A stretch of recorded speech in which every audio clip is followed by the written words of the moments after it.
All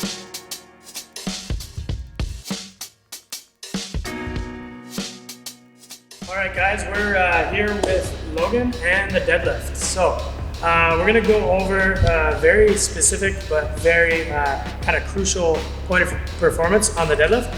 So Logan, let's just see a couple reps here. Knock off like 3 good solid deadlifts. Obviously we make sure the back is nice and flat, the chest goes over the bar, the weight is predominantly in the heels.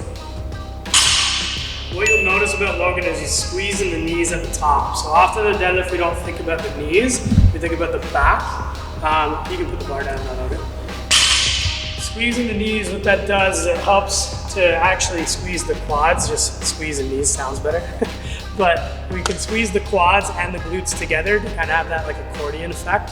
And it kind of sandwiches everything in and creates a nice solid structure at the top that we can actually go off of. So let's look at some reps that with a soft knee and where we're swinging the hips through. Go ahead, Logan. So Logan's gonna show you 3 reps here.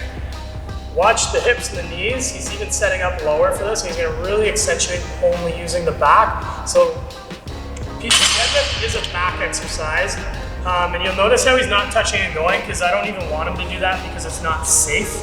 He's kind of just resetting. This is not a good way to do your reps because it totally shuts off your anterior chain and your glutes. So those 2 muscle groups are not working productively to reset that deadlift at the top, okay? And the top of the deadlift is just as important as the bottom. A lot of people will neglect it, and that's where you see those swaying hips just moving through back and forth, and where you see that knee getting neglected. So make sure we're locking out the hips together with the knees. So let's watch a couple good reps again.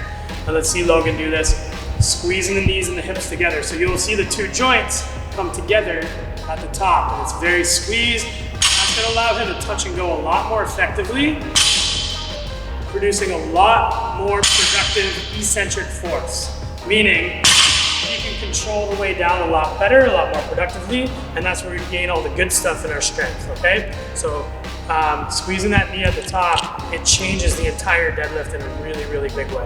All right, guys? Have fun with that cue. That usually helps a lot of people and deloading and decompressing the low back in the deadlift.